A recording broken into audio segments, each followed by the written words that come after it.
Hey everybody, Todd here. Welcome back to another Wellness Talks Briefs, Be Team Positive resource. So today I'm going to be answering a couple questions I've received from viewers on my YouTube channel. The questions that they ask are very similar to things I hear in session and that I get all the time via email and, of course, this channel. If we were to take a lot of these questions, such as the one from Lolita, who's describing some of the sensations that she's been dealing with for 3 years, especially when she's dealing with an unknown factor.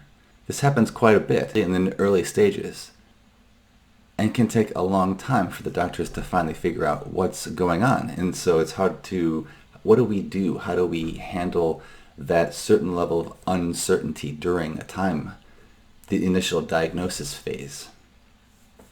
And then Pedro, also on YouTube, sent me a message asking, I seem to have a generalized anxiety disorder, and it seems to be connected to different issues that I'm having with my stomach and my gut. So both of these components easily fall inside of the team positive approach.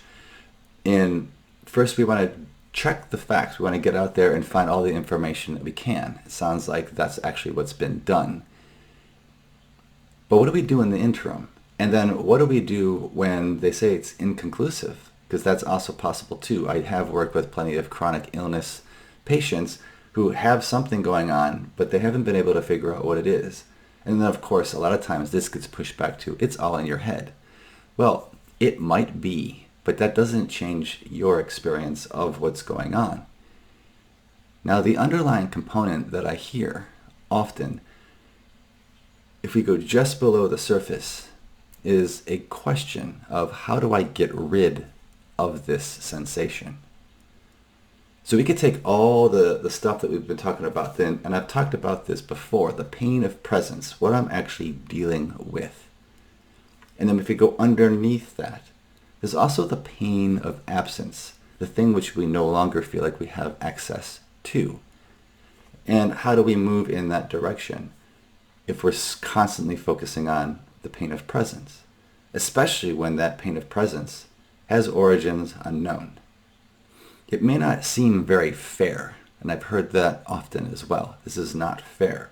So again, you're telling me that this what the situation is all about, or you're saying this is an ongoing pain that I keep coming back to. Actually, there's somebody else inside of here that also talks about I've been feeling this for several years and it does not go away. That's an indication right there that there's something that I'm struggling with. So I do have a series of videos which do focus on holding it lightly. And what I mean by this is acceptance. And I don't mean acceptance in the typical term of I just roll over and take it and stop thinking about it and stop trying to do something about it. That's not what acceptance actually means. What it simply means is that when I have tried all the different options that were available to me, and I haven't found any solution yet, how do I actually deal with this pain, the upset stomach, the headaches, the whatever it happens to be, the asthma side effects, the chemotherapy treatment effects, the COVID-19, I can't breathe, I can't smell, or just the fear of something like these things? Well, mindfulness is key, because if we can practice mindfulness as a skill, we're able to detach from the thought. And we can set the thought out here and look at it and remember that it's just a thought. If we don't do this, we're actually allowing the thought to direct what it is that we are going to do and what it is that we're going to focus on next. If I can detach from it, though, then I can remember the things that actually matter the most. I can move towards the things that I would like to have more of in my life. I can work on decreasing the pain of absence, peace in my life, connection in my life, things that will actually make my life meaningful despite whatever sensation, pain, memory, thought that I'm dealing with. But to address that actual physical pain, just notice that you're having the pain. Pay attention to it. See if you can figure out, does it have an edge? Notice the intensity, just take a moment and just be present with the pain.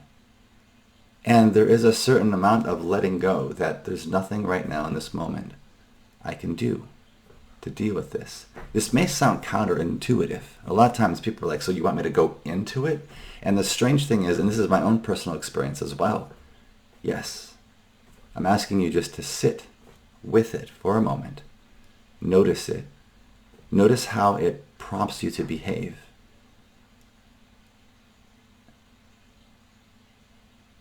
And notice that you are resisting it, that you're pushing against it. And that's the key. If we are resisting, pushing, trying to control, escape, or avoid it, we're actually amplifying the whole situation. And this includes, I'm not going to think about it right now. I'm not thinking about it. I'm just not going to think about it.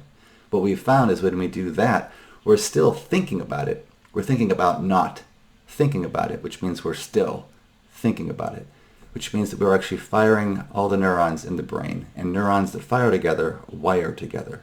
And so we're actually making it stronger, more likely to come back in the future. So just take this consideration in mind. I hope this answers your questions a little bit better about what I might be able to do to decrease the amount of personal experience, stress, distress that we're having with an actual chronic issue.